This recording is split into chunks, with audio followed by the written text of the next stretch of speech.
Welcome, dear students. GRPS Junior College, Naranggaon online lecture series, subject Agriculture, Science and Technology, Standard 12.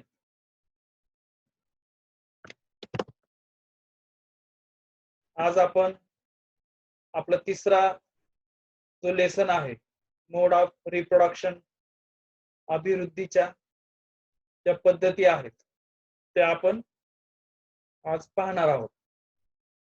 यामध्ये modes of reproduction in crop plants may be broadly grouped into two categories. रिप्रोडक्शनच्या दोन पद्धती आहेत. साधारणतः तुम्ही बायोलॉजीचा अभ्यास करताना किंवा biology मध्ये शिकलेला आहात. रिप्रोडक्शन दोन पद्धतीत केलं जातं.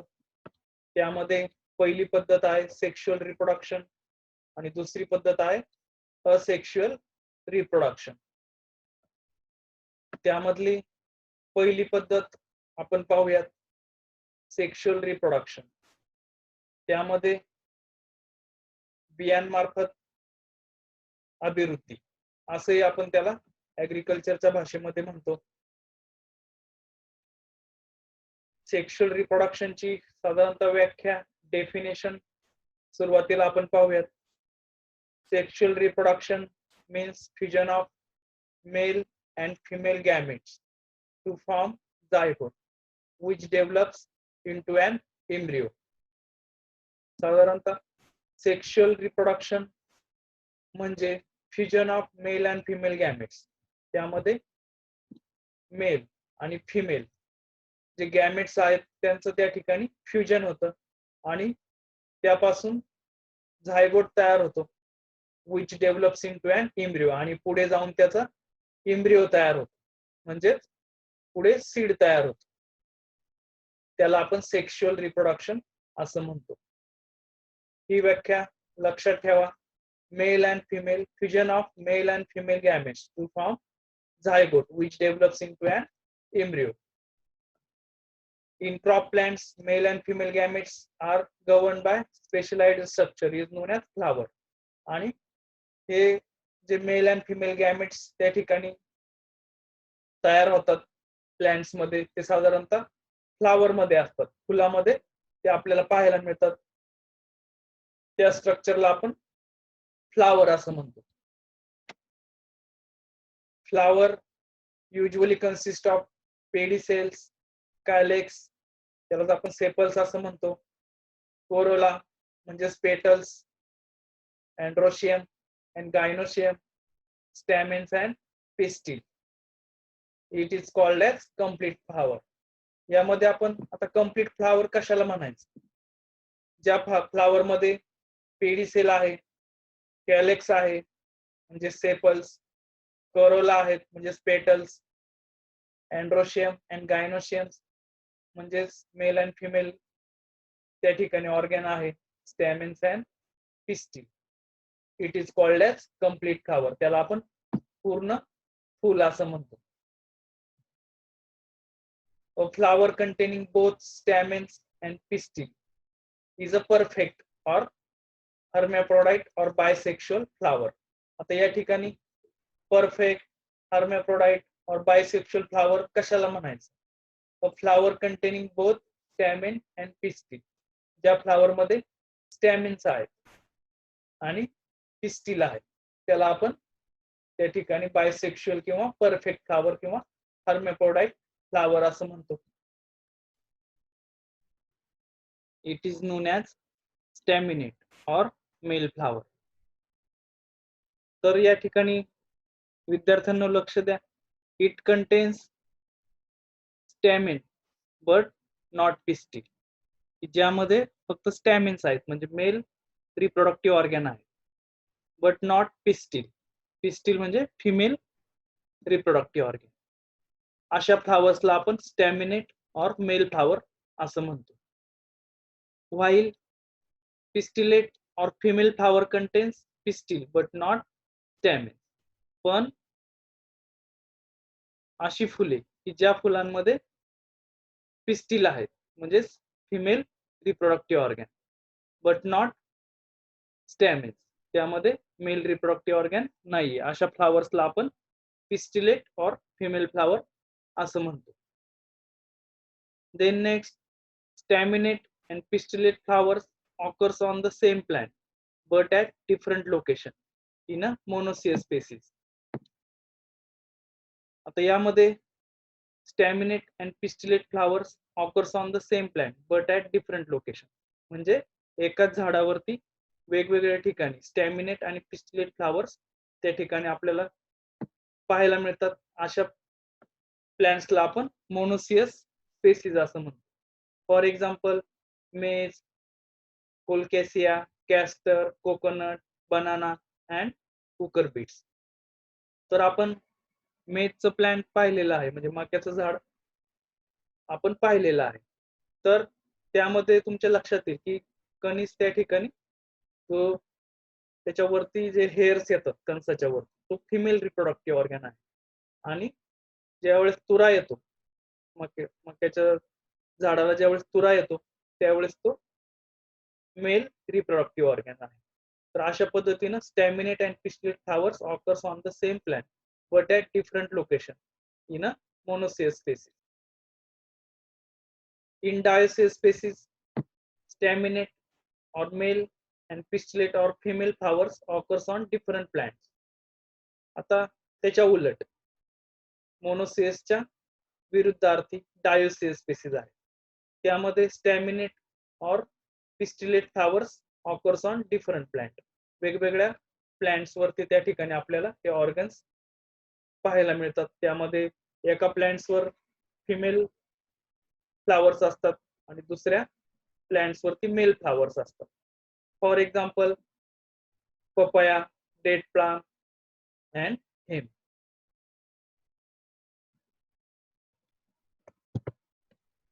Then after structure of flowers. आता यामध्ये आपण पार्ट्स ऑफ फ्लावर पाहणार आहोत. त्यामध्ये आता सुरुवातीपासून आपण पाहूयात.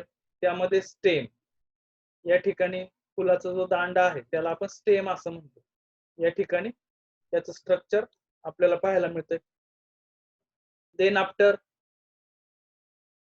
रिसेप्टिकल.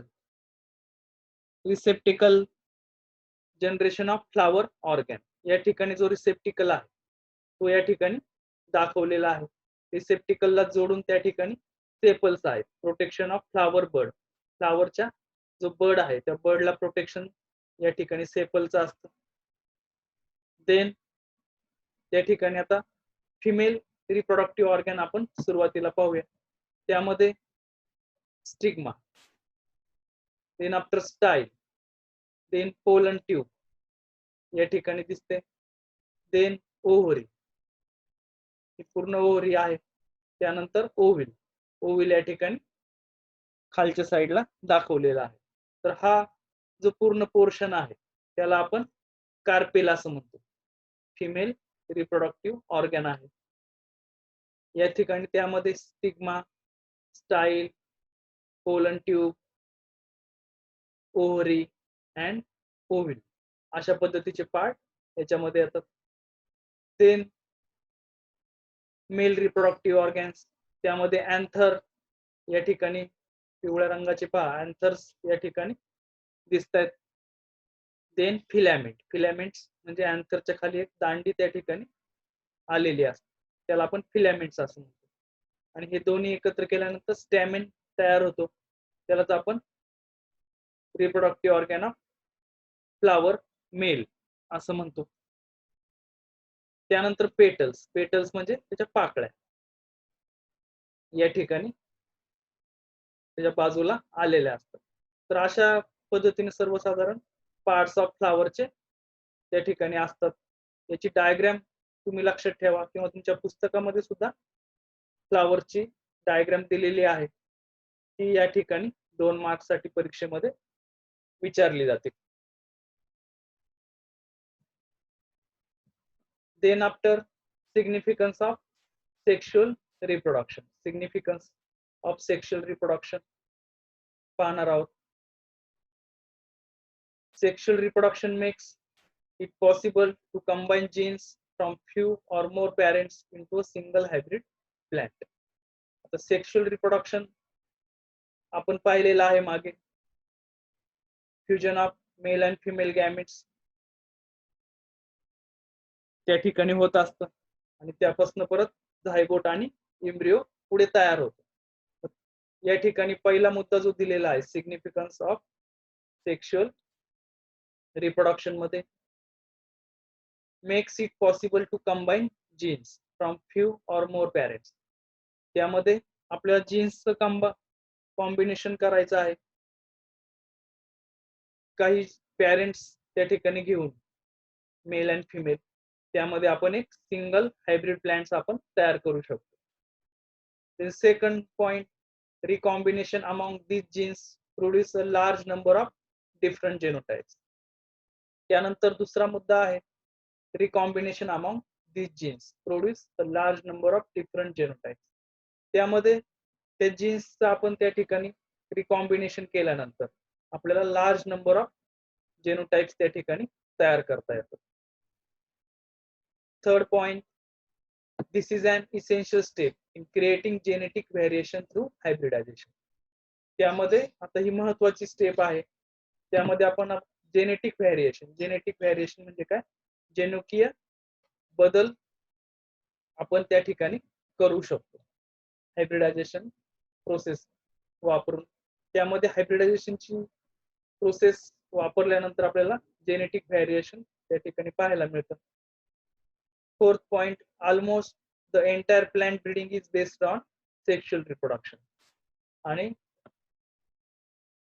सेक्शुअल रिप्रोडक्शन जे आहे त्यामध्ये पूर्ण प्लांट ब्रीडिंग जी संकल्पना आहे, प्लांट ब्रीडिंग हे एक मोठं शास्त्र आहे. पुढे बीएससी ऍग्रीला गेल्यानंतर प्लांट ब्रीडिंग हा एक सेपरेट विषय आहे. त्यामध्ये आपल्याला नवीन त्या ठिकाणी हायब्रिड्स तयार करता येतात, नवीन प्लांट्स आपण कसे तयार करायचे या शाखेमध्ये आपण ते शिकतो. त्यासाठी आपल्याला सेक्शुअल रिप्रोडक्शन जे आहे ते आपण सुरुवातीला माहिती करून घेतलं पाहिजे आणि त्याच्यावरतीच प्लांट ब्रीडिंग पूर्णपणे अवलंबून आहे. Almost the entire plant breeding is based on sexual reproduction. Then advantages of sexual reproduction. आता सेक्शुअल रिप्रोडक्शनचं जे काही ऍडव्हान्टेजेस आहेत ते आपण या ठिकाणी पाहूयात. त्यामध्ये first, sexual reproduction is simple and easy. आता यामध्ये पहिला जो मुद्दा आहे, sexual reproduction is simple and easy. यामध्ये एक साधी मेथड आहे आपल्याला नवीन प्लांट्स तयार करण्याची आणि सोपी आहे. त्यामध्ये आपल्याला कुठल्याही प्रकारचे कटिंग्स करावे लागत नाहीत. त्यामध्ये जे सीड्स तयार होतात ते सीड्स आपण डायरेक्ट लावल्यानंतर त्यापासून नवीन प्लांट तयार होतो. Plants are long lived and hardy. Sexual reproduction पासून आपण नवीन प्लांट्स तयार केले तर ते लॉंग लिव्ड असतात, म्हणजे त्या ठिकाणी बरीच वर्ष ते आपण ते ठेवू शकतो आपल्या शेतात. किंवा जे फ्रूट क्रॉप्स आहेत त्यामध्ये मँगोचं जर एक्झाम्पल घेतलं तर सीड पासून लावलेले मँगो बराच काळ टिकतात आणि ते हार्डी पण असतात. त्या जागी जर कलमी आंबे आपण लावले तर ते जास्त दिवस ते टिकत नाही, रोगाला बळी पडतात. Then third point, introduce variation into a population. त्याचबरोबर जे नवीन प्लांट्स आपण तयार केलेले आहेत त्यामध्ये व्हेरिएशन वेगळे पण आपल्याला त्या ठिकाणी करता येतं सेक्शुअल रिप्रोडक्शन मध्ये. Fourth point, this is only way to reproduce where asexual means is not common. For example coconut, papaya. आता यामध्ये सेक्शुअल रिप्रोडक्शन अशा ठिकाणी आपण करू शकतो की ज्या ठिकाणी असेक्शुअल मेथड करणं कठीण आहे किंवा त्या ठिकाणी आपण असेक्शुअल मेथडचा वापर करू शकत नाही. उदाहरणार्थ कोकोनट प्लांट्स मध्ये आपण असेक्शुअल मेथडने प्लांट्स तयार करू शकत नाही, त्या ठिकाणी सेक्शुअल मेथडचा वापर करावा लागतो. त्याचबरोबर पपायामध्ये सुद्धा सेक्शुअल मेथडचा वापर करून नवीन प्लांट्स हायब्रिडायझेशन त्या ठिकाणी केलं जातं. Then sexually propagated plants are more resistance to disease and pest. त्याचबरोबर जे सेक्शुअली प्रोपोगेटेड प्लांट्स आहेत तर ते डिसीजला त्या ठिकाणी आणि पेस्टला रेजिस्टन्स असतात, प्रतिकारक्षम त्या जाती त्या ठिकाणी तयार होतात सेक्शुअल रिप्रोडक्शन मध्ये. Then 6 point, hybrid seed production is only possible through sexual propagation. त्याचबरोबर हायब्रिड सीड प्रोडक्शन त्या ठिकाणी आपल्याला करायचं असेल तर त्या ठिकाणी सेक्शुअल प्रोपोगेशन मेथडच आपल्याला त्या ठिकाणी वापरावी लागते. तर अशा पद्धतीनं ऍडव्हान्टेजेस आहेत सेक्शुअल रिप्रोडक्शनचे. परीक्षेमध्ये या ठिकाणी यावरती प्रश्न विचारला जातो. Write advantages and disadvantages of sexual reproduction. 3 mark किंवा 2 मार्क साठी विचारलं जातं. Then after disadvantages of sexual reproduction.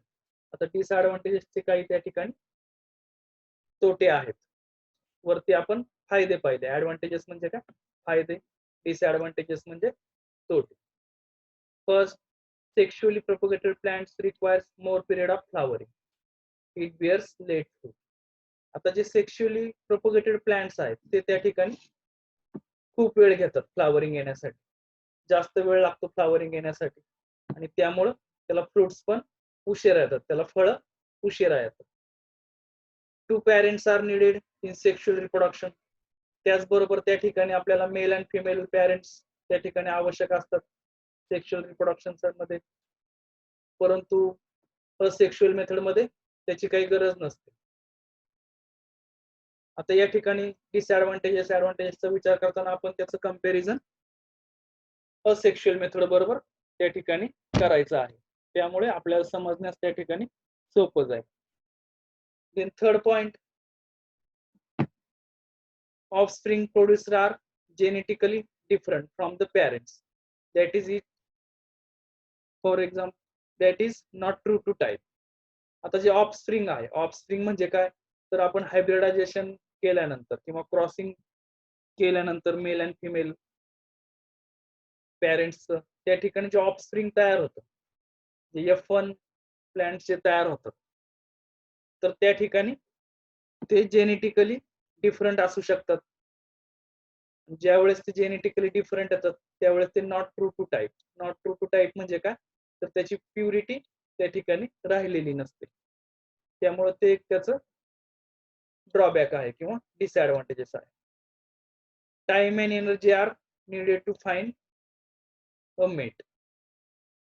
या ठिकाणी आपल्याला क्रॉसिंग करताना किंवा मेल अँड फिमेल पॅरेंट्स त्या ठिकाणी आपल्याला शोध घेताना त्या ठिकाणी आपला वेळ आणि शक्ती वाया जाते. त्यामुळं त्याला वेळ लागतो. सेक्शुअल रिप्रोडक्शन आपल्याला घेण्यासाठी तिकडं वेळ लागतो. Then not possible for an isolated individuals. त्याचबरोबर जे आयसोलेटेड इंडिव्हिज्युअल्स आहेत त्या ठिकाणी आपल्याला हे पॉसिबल नाहीये. अशा ठिकाणी आपल्याला असेक्शुअल मेथडचाच त्या ठिकाणी वापर करावा लागतो. तर अशा पद्धतीनं ऍडव्हान्टेजेस आणि डिसएडव्हान्टेजेस ऑफ सेक्शुअल रिप्रोडक्शन चे आहेत. Then second method asexual reproduction. आता याच्या अगोदर आपण पाहिली sexual method, fusion of male and female gametes to from zygote and it brings to embryo. त्याचं त्या ठिकाणी पुढे एम्ब्रियो होतं. तर असेक्शुअल रिप्रोडक्शनची डेफिनेशन पाहूयात. Asexual reproduction does not involve fusion of male and female gametes. यामध्ये मेल अँड फिमेल गॅमेट्सचं कुठल्याही पद्धतीचं फ्युजन होत नाही. New plants may develop from vegetative parts of the plant or seed may arise from embryos that develops without fertilization. त्याला आपण apomixis असं म्हणतो. आता या ठिकाणी new plants may be develop from vegetative parts of the plant. यामध्ये vegetative जो parts आहे त्याची फांदी, त्याचे रूट्स, त्याचे ट्युबर्स, असे जे सगळे पार्ट्स आहेत त्या पार्ट्स पासून आपण नवीन प्लांट तयार करतो. त्याला आपण व्हेजिटेटिव्ह रिप्रोडक्शन असं म्हणतो. त्यानंतर seed may be arise from embryos that develops without fertilisation, त्याला आपण अपोमिक्सिस असं म्हणतो. अपोमिक्सिस म्हणजे काय? Seed arises from embryos that develops without fertilisation. Embryo पासून सीड्स तयार होतात डायरेक्टली आणि विदाउट फर्टिलायझेशन, कुठल्याही प्रकारचं त्या ठिकाणी फर्टिलायझेशन होत नाही, त्याला आपण अपोमिक्सिस असं म्हणतो.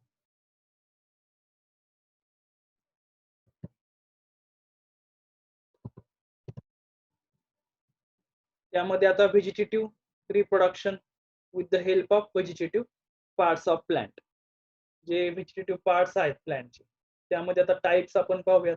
टाइप्स ऑफ व्हेजिटेटिव्ह रिप्रोडक्शन, त्यामध्ये फर्स्ट नॅचरल व्हेजिटेटिव्ह रिप्रोडक्शन, नैसर्गिक जे रिप्रोडक्शन होतं त्यामध्ये फर्स्ट हे पार्ट अंडरग्राउंड स्टेम. आता अंडरग्राउंड स्टेम म्हणजे काय, तर जमिनीच्या खाली जो भाग आहे प्लांटचा तो वापरून आपण त्या ठिकाणी रिप्रोडक्शन करतो, नवीन प्लांट्स तयार करतो किंवा अभिवृद्धी करतो. मराठीमध्ये त्याला आपण रिप्रोडक्शनला अभिवृद्धी असं म्हणतो. त्यामध्ये फर्स्ट एक्झाम्पल दिले ट्यूबर, पोटॅटो, बटाट्यापासून आपण त्या ठिकाणी नवीन प्लांट्स तयार करू शकतो. बल्ब, बल्ब मध्ये ओनियन, गार्लिक, त्यानंतर रायझोम, रायझोम मध्ये जिंजर आणि टर्मरिक, आलं आणि हळद या ठिकाणी आपण वापरून नवीन प्लांट्स त्या ठिकाणी आपण करत असतो, त्याला आपण व्हेजिटेटिव्ह रिप्रोडक्शन असं म्हणतो. Then after second sub aerial stem, त्यामध्ये सब एरियल स्टेम म्हणजे काय, तर याचा काही पार्ट जमिनीमध्ये असतो आणि काही पार्ट जमिनीच्या वरती असतो म्हणजे हवेमध्ये असतो, त्याला आपण सब एरियल स्टेम असं म्हणतो. मग त्यामध्ये रनर्स, रनर्सचं उदाहरण आहे हरळी, त्याला आपण हरळी असं म्हणतो. स्टोलन, पिस्टिया, त्यानंतर सकर्स, बनाना, बनाना मध्ये आपण शिकलेलो आहोत, सकर्स तुम्हाला आता ओळखता येतं. त्यानंतर ऑफसेट, पिकोर्निया, हे त्याचे उदाहरणं आहेत sub aerial stem. Sub aerial stems are used for the propagation of mint, date palm. त्याचबरोबर मिंट आणि डेट पाम प्रोपगेशन करण्यासाठी आपण सब एरियल स्टेमचा सुद्धा त्या ठिकाणी वापर करतात. तर अशा पद्धतीनं या ठिकाणी आपण 2 टाइप पाहिले. त्यानंतर तिसरा जो टाइप आहे बल्बिल्स, व्हेजिटेटिव्ह रिप्रोडक्शन मध्ये आपण सुरुवातीला पाहिलं अंडरग्राउंड स्टेम, त्यानंतर सब एरियल स्टेम आणि तिसरा आहे बल्बिल्स. आता बल्बिल्स म्हणजे काय, bulbils are modified flowers that develops into plant directly without formation of seeds.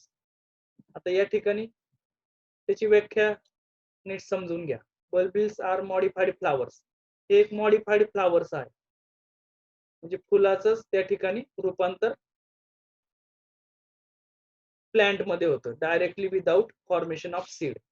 सीडचं formation त्या ठिकाणी होत नाही, डायरेक्ट फुलांपासून किंवा मॉडिफाईड जे फ्लावर आहे तेच त्याचं रूपांतर प्लांट मध्ये होतं. These are vegetative bodies, their development does not involve fertilisation. आता हे जे बल्बिल्स आहेत ते व्हेजिटेटिव्ह बॉडी आहेत, their development does not involve fertilisation, आणि यामध्ये कुठल्याही पद्धतीचं फर्टिलायझेशन होत नाही. The lower flowers in the inflorescence naturally develops into bulbils. म्हणजे लोअर फ्लावर्स आहेत ते डायरेक्टली त्याचं रूपांतर बल्बिल्स मध्ये होतं. फॉर एक्झाम्पल गार्लिक, कार्डेमॉन, लसूण तुम्हाला सर्वांना माहित आहे, लसूण मध्ये अशा पद्धतीनं बल्बिल्स तयार होतात, ते मॉडिफाईड फ्लावर्स असतात.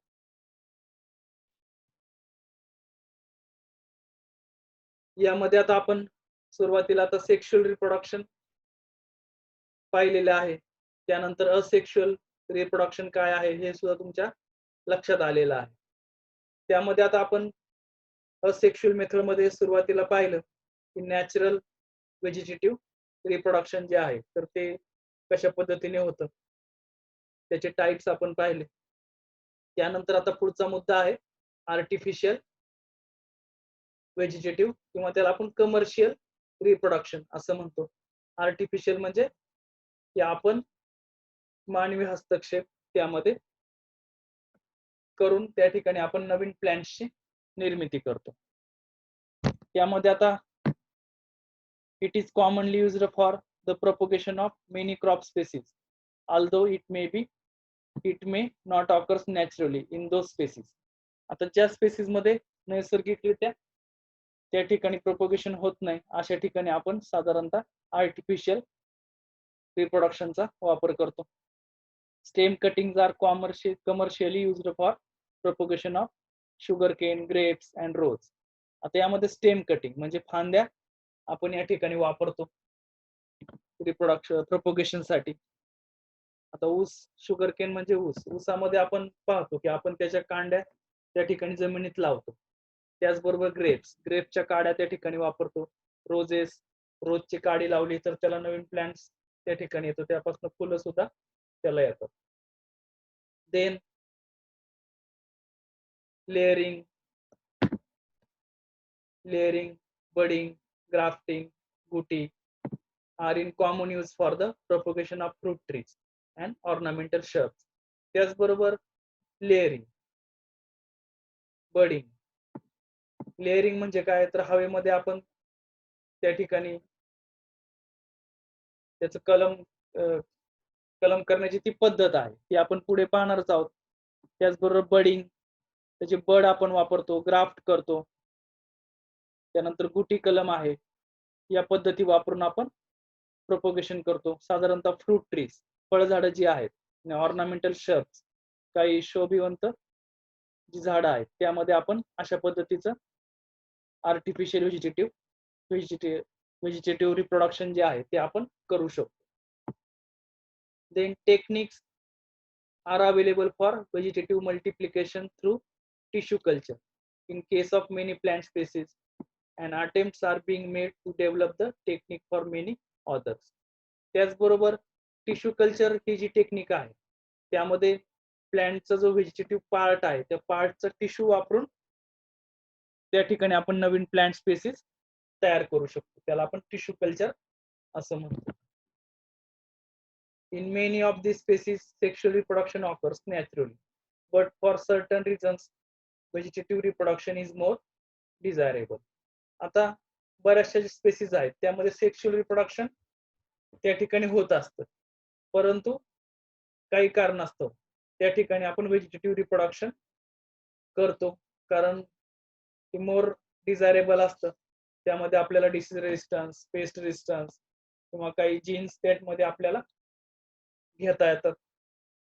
अशा वेळी आपण या ठिकाणी व्हेजिटेटिव्ह रिप्रोडक्शन करत असतो. त्यामध्ये आता फर्स्ट आहे कटिंग, त्यामध्ये stem cutting, rose, sugarcane, croton. Layering आहे, लेअरिंग मध्ये simple tongue layering and air layering, त्यामध्ये गावा, पोमोग्रॅनेट. देन ग्राफ्टिंग मध्ये stone grafting, approach grafting, side grafting, for example mango, chikoo. Then budding मध्ये T budding, patch budding, ring budding, for example ber, rose. आता ह्या सगळ्या ज्या पद्धती आहेत त्या आपण प्रॅक्टिकल मध्ये शिकणार आहोत, त्याचा आता आपण पुढे थोडक्यात माहिती घेऊया. त्यामध्ये first cutting. Many plants like rose, bougainvillea, croton, coleus, money plants and sugarcane are grown through their stem cutting. आता यामध्ये स्टेम कटिंग म्हणजे काय तर या ठिकाणी फांदीचा वापर करून किंवा त्या प्लांटच्या पार्टचा वापर करून त्या कटिंग ज्या आहेत त्या कटिंग आपण दुसऱ्या ठिकाणी लावतो आणि त्यापासून नवीन प्लांट्स तयार करतो. Cutting of these plants can be grown even in water where they strike roots and develop adventitious bud. त्यामध्ये आता ज्या कटिंग्स आपण लावल्यानंतर त्यापासून नवीन बर्ड तयार होतात, नवीन ऍडव्हान्शियस बर्ड त्याला येतात. या ठिकाणी चित्रात दाखवलेला आहे पिक्चर मध्ये तुम्ही पाहू शकता कशा पद्धतीनं एका कुंडीमधनं दुसऱ्या कुंडीमध्ये आपण कटिंग लावल्यानंतर त्याला त्या ठिकाणी फूट झालेली आहे. Then second simple tongue layering, त्याला आपण सिंपल टंग लेअरिंग असं म्हणतो.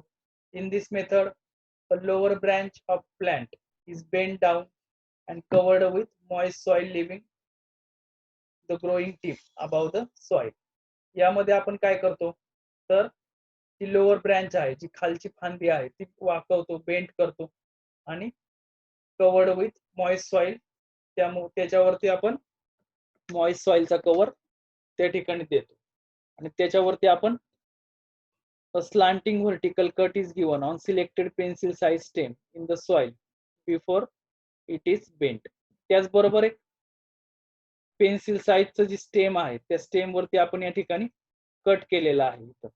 इथं त्या ठिकाणी एक छोटासा कट आपण घेतो जेणेकरून त्या ठिकाणी रूट्स डेव्हलप होतील.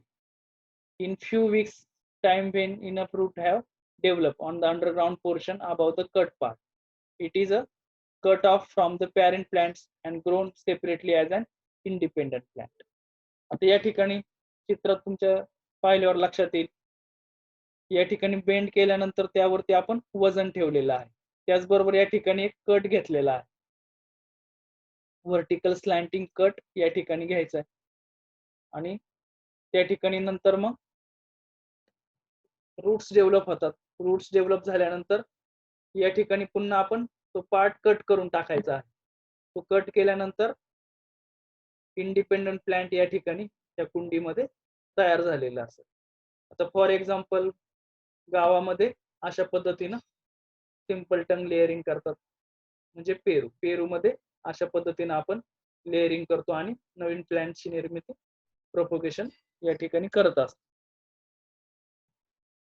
देन एअर लेअरिंग और गुटी, एअर लेअरिंग और गुटी कलम आपण याला म्हणतो. It is a similar practice where budding of branches not possible because of the height of the plant और due to woody nature of stem. आता ही जी पद्धत आहे ती साधारणतः बेंडिंग सारखीच पद्धत आहे, but not possible because of the height of the plant. म्हणजे ज्या प्लांटची हाईट जास्त आहे अशा ठिकाणी आपल्याला ही मेथड करणं शक्य नसतं, बेंडिंग शक्य नसतं. मग अशा ठिकाणी आपण एअर लेअरिंग और गुटी त्या ठिकाणी करू शकतो, किंवा वुडी नेचर जे आहे ज्याचं स्टेम कडक आहे अशा प्लांट मध्ये आपण एअर लेअरिंग करू शकतो. In this method a ring of bark measuring 2 to 3 centimeter length is removed from selected pencil size stem and it is covered with moist sphagnum moss and enclosed with polythene sheet tightly tied with jute string. आता या ठिकाणी चित्रात पाहिल्यावर तुमच्या लक्षात येईल की ring like structure आपण या ठिकाणी तयार करायचं आहे. 2 ते 3 सेंटीमीटर लेंथ त्याचं बार्क त्या ठिकाणी काढायचं आहे. बार्क म्हणजे वरचं जे आवरण आहे, जी साल आहे ती आपण वरची काढून टाकायची आहे. आणि मॉइस्ट स्पॅग्नम मॉस एक मीडिया आहे, तो मीडिया त्या ठिकाणी वापरायचा आणि त्याचं आवरण वर्ण त्या ठिकाणी करायचं आहे आणि त्यानंतर त्याला टाइटली ज्यूटचा जो धागा आहे म्हणजे धागा किंवा दोरीच्या साहाय्यानं ते पॅक त्या ठिकाणी बांधून घ्यायचं दोन्ही साईडला. When roots appear, the stem is cut below the roots and planted to from a new plant. त्या ठिकाणी जर रूट्स डेव्हलप झालेले आहेत, ते रूट्स डेव्हलप झाल्यानंतर या ठिकाणी प्लांटचा कट घ्यायचा आहे आणि जे कटिंग आपण घेतलेलं आहे ते नवीन ठिकाणी त्याचं प्लांटिंग करायचं आहे आणि न्यू प्लांट्स म्हणून आपण त्याचा त्या ठिकाणी प्रोपोगेशन करतो. फॉर एक्झाम्पल पोमोग्रॅनेट, जास्मिन, तुझ्या अशा प्लांट्स मध्ये त्या ठिकाणी एअर लेअरिंग और गुटी कलम त्या ठिकाणी आपण करत असतो. Then grafting, it is specially important for propagation of seedless varieties of plant. साधारणतः ग्राफ्टिंग ज्यावेळेस आपण करतो त्यावेळेस हे इम्पॉर्टंट आहे for propagation of seedless varieties of plant. ज्या सीडलेस व्हरायटी आहेत त्यामध्ये आपण या पद्धतीचं ग्राफ्टिंग आपण करत असतो. It consist of inserting a small branch into rooted plants. यामध्ये साधारणतः आपण एक स्मॉल ब्रँच, एक फांदी जी आहे, छोटी जी फांदी आहे ती आपण रूटेड प्लांट्स मध्ये इन्सर्ट करत असतो. The rooted plants taken as a stock is resistance to disease and is physically sturdy. त्याचबरोबर जे रूटेड प्लांट आहे ते आपण वापरणार आहे तर ते साधारणतः डिसीज रेजिस्टन्स पाहिजे, त्याचबरोबर चांगलं फिजिकली स्टर्डी पाहिजे, फिजिकली ते स्ट्रॉंग पाहिजे. In this stock branch is inserted which is known as scion. त्यानंतर जी स्मॉल ब्रँच आपण दुसऱ्या व्हरायटीची किंवा प्लांटची आणणार आहे तर ती सुद्धा त्याला आपण सायन असं म्हणतो. This scion is the stem cutting from the desired plant. त्यानंतर ते सायन जी आहे ती स्टेम कटिंग आहे, ज्या प्लांट्सचा आपल्याला त्या ठिकाणी कलम करायचा आहे त्या प्लांटची आपण त्या ठिकाणी आणतो. Usually the grafted end of the stalk and scion fit well with each other and are bound firmly with tape or rubber band until their tissues unite and vascular continuity is established. आता यामध्ये कलम करताना आपण लक्षात घ्यायचे की त्याचे जे दोन्ही पार्ट आहेत स्टॉक आणि सायन ते एकमेकाला त्या ठिकाणी फिट झाले पाहिजेत, त्याचबरोबर त्याचे व्यवस्थित पद्धतीनं ते बाउंड झाले पाहिजेत, एकजीव ते झाले पाहिजे. त्यानंतर त्याला आपण टेप आणि रबरच्या साहाय्यानं त्या ठिकाणी त्याचे टिश्यू चांगल्या पद्धतीनं युनाइट करून घेतो आणि पूर्णपणे ते एकजीव त्या ठिकाणी करून घेतो. Grafting is mostly practised in dicot plants. साधारणतः अशा पद्धतीचं जे ग्राफ्टिंग आहे ते आपण डायकॉट प्लांट मध्ये त्या ठिकाणी घेत असतो. Grafting has been found extremely useful in propagating improved varieties of various flowers and fruits like rose, bougainvillea, citrus, mango, चिक्कू. त्यानंतर ग्राफ्टिंग जे आहे तर ते साधारणतः आपण extremely useful in propagating improved varieties. जे आपण इम्प्रूव्ड चांगल्या पद्धतीचे ज्या व्हरायटी आहेत, चांगले कॅरेक्टर्स असलेल्या व्हरायटीज तयार करण्यासाठी ग्राफ्टिंगचा वापर करतो. उदाहरणार्थ रोज, गुलाबामध्ये आपण त्या ठिकाणी ग्राफ्टिंग करतो. बोगनविलिया, सिट्रस, त्यानंतर मँगो आणि चिक्कू यामध्ये आपण ग्राफ्टिंगचा वापर करून ज्या इम्प्रूव्ड व्हरायटीज आहेत त्या आपण त्या ठिकाणी तयार करू शकतो. The resultant grafted plants are dwarf in nature. त्याचबरोबर जे ग्राफ्टिंग केलेले प्लांट्स आहेत ते त्या ठिकाणी डॉर्फ इन नेचर तयार होतात. आता मँगो मध्ये जर तुम्ही पाहिला असेल तर आपण सेक्शुअल मेथडचा सीडचा वापर करून जर कुई त्या ठिकाणी डायरेक्ट लावली आणि ती जर वाढवली तर ते प्लांट्स खूप उंच वाढतं, डेरेदार ते होतं. परंतु ग्राफ्टेड जर असेल, कलमी जर आंबा आपण लावला तर त्या ठिकाणी तो बुटका त्या ठिकाणी तयार होतो. बुटक्या जाती त्या ठिकाणी आपल्याला त्याच्या पाहायला मिळतात. देन पुढचा बडिंग आहे टाइप असेक्शुअल मेथडचा. आर्टिफिशियल मेथड मध्ये आपण budding often called bud grafting, त्यालाच आपण बर्ड ग्राफ्टिंग असं म्हणतो. Is an artificial method of asexual or vegetative propagation in plant. त्याला आपण आर्टिफिशियल मेथड असं म्हणतो. Like grafting, this method is employed to convert one plant into another plant type with desirable characteristics. त्यामध्ये आपण एका प्लांटचं रूपांतर दुसऱ्या प्लांट मध्ये करतो आणि त्याचबरोबर आपण त्याची डिझायरेबल कॅरेक्टर्स त्यामध्ये ट्रान्सफर करण्याचा प्रयत्न करतो. The bud of desirable plants is removed and inserted into the vertical slit opened on the stem of the rootstock. यामध्ये आता चित्रात दिसते पहा, इथं टी आकाराचा आपण कट घेतलेला आहे. तो कट घेतल्यानंतर इथं तो कट ओपन करायचा.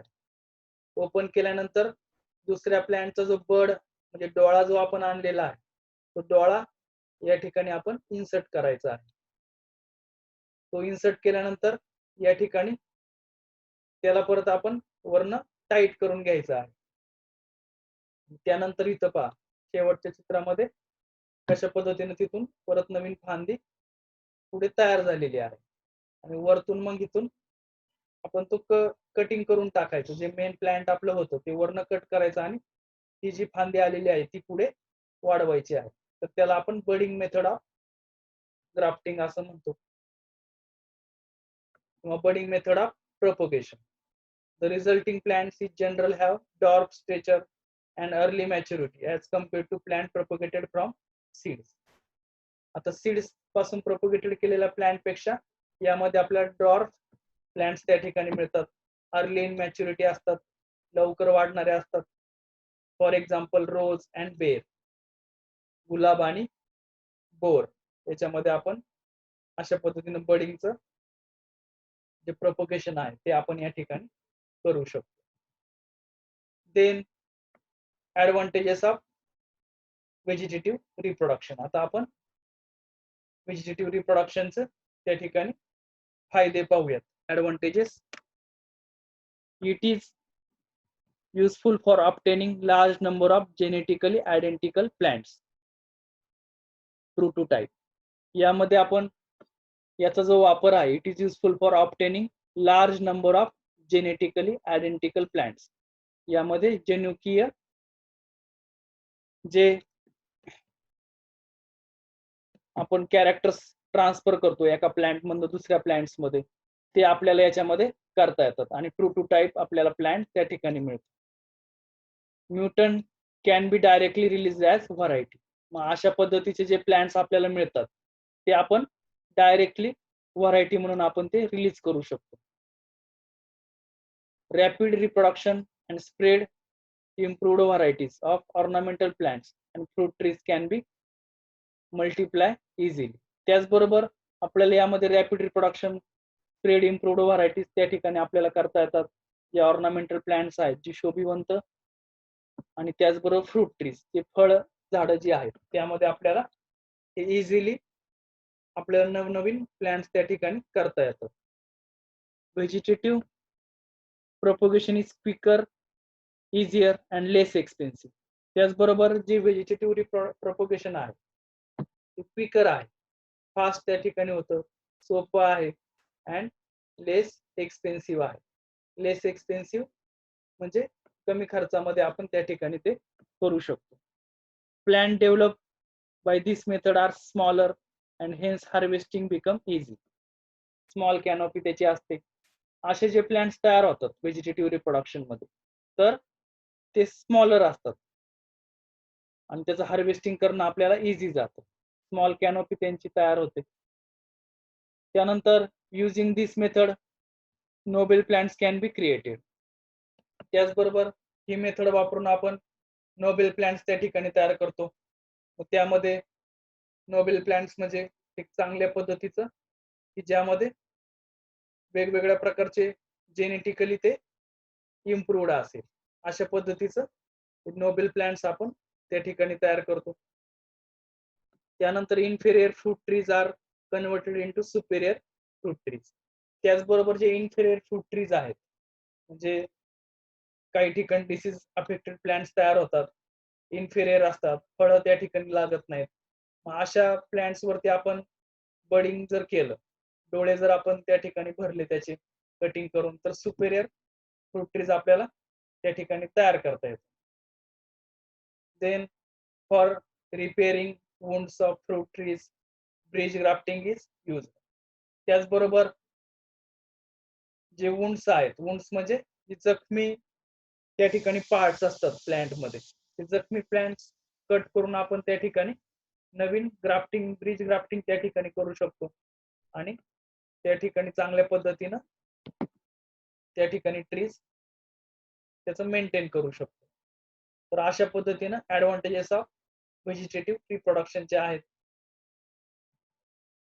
Then disadvantages of vegetative reproduction. त्यामध्ये आता काही तोटे आहेत व्हेजिटेटिव्ह रिप्रोडक्शनचे. त्यामध्ये first it requires skilled manpower. त्यासाठी आपल्याला स्किल्ड मॅनपॉवर पाहिजे. स्किल्ड मॅनपॉवर म्हणजे काय तर व्यवस्थित त्या ठिकाणी ट्रेनिंग घेतलेले आपल्याला माणसं या ठिकाणी लागतात, कारण कलम करण्यासाठी आपल्याला डोळे निवडावे लागतात, ग्राफ्ट निवडावा लागतो, सायन निवडावे लागतात, रूटस्टॉक त्या ठिकाणी निवडावा लागतो. ग्राफ्टिंग करताना कुठल्याही पद्धतीच्या चुका त्या ठिकाणी झाल्या नाही पाहिजेत. त्यासाठी आपल्याला स्किल्ड मॅनपॉवरची आवश्यकता या ठिकाणी असते. याच्या उलट असेक्शुअल मेथडमध्ये सेक्शुअल मेथडमध्ये कुठल्या पद्धतीचं स्किल लागत नाही. जे सीड्स आलेले आहेत ते डायरेक्ट आपण त्या ठिकाणी लावतो. कुठल्या पद्धतीचं स्किल त्यामध्ये आपल्याला वापरावं लागत. Then plants have short life and less Hardy.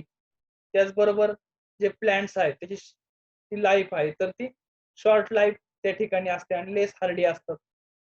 आता याचं जर आपण उदाहरण घेतलं तर सेक्शुअल मेथडमध्ये जर मँगोची कुळी आपण डायरेक्ट लावली तर त्यापासून येणारं जे प्लांट आहे तर ते पूर्ण 50-60 वर्ष त्या ठिकाणी जगतं. आता आपले आजोबा पणजोबा यांनी आंब्याची झाडं लावली होती पूर्वी, ती अजूनही त्या ठिकाणी तग धरून आहेत. परंतु कलमी झाडं जर आपण लावली तर ती त्या ठिकाणी 15-20 वर्ष त्या ठिकाणी जगू शकतात किंवा त्याच्याही पेक्षा कमी त्या ठिकाणी ती जगतात. त्यामुळे ती लेस हार्डी आहेत. त्यानंतर new varieties can not be produced by this method. त्याचबरोबर न्यू व्हरायटीज त्या ठिकाणी आपण तयार करू शकत नाही, परंतु सेक्शुअल रिप्रोडक्शन मध्ये आपण ती तयार करू शकतो. आणि व्हेजिटेटिव्ह मेथड मध्ये आपण फक्त इम्प्रूव्ड व्हरायटी त्या ठिकाणी तयार करू शकतो, परंतु न्यू व्हरायटी नाही तयार करू शकत. त्यानंतर there is no genetic variation, so plant are less adaptable to environment. त्यानंतर याच्यामध्ये आपल्याला जेनेटिक व्हेरिएशन मेंटेन करता येत नाही आणि त्यामुळे हे लेस अडॅप्टेबल त्या ठिकाणी असतात. निसर्गामध्ये या ठिकाणी याचं अडॅप्टेशन कमी प्रमाणात होतं. त्यानंतर disease are rapidly transmitted and destroy the crop. त्यानंतर जे डिसीज आहेत तर ते डिसीज रॅपिडली ट्रान्समिटेड होतात आणि डिस्ट्रॉय द क्रॉप. आता व्हेजिटेटिव्ह रिप्रोडक्शन मध्ये डिसीजचा वगैरे त्या ठिकाणी जो ट्रान्समिशन आहे तर ते त्या ठिकाणी जास्त होतं, रॅपिडली होतं, फास्ट होतं आणि पूर्णच्या पूर्ण क्रॉप त्या ठिकाणी डिस्ट्रॉय होतो. तर अशा पद्धतीने आपण या ठिकाणी आज आपलं सेक्शुअल रिप्रोडक्शन, त्यानंतर असेक्शुअल, नॅचरल, असेक्शुअल मेथड पाहिली. त्यानंतर आर्टिफिशियल असेक्शुअल जी मेथड आहे ती व्हेजिटेटिव्ह रिप्रोडक्शनची आपण आज या ठिकाणी शिकलेलो आहोत. आता पुढील लेक्चर मध्ये आपण याचा पुढचा पार्ट पाहणार आहोत. थँक्यू.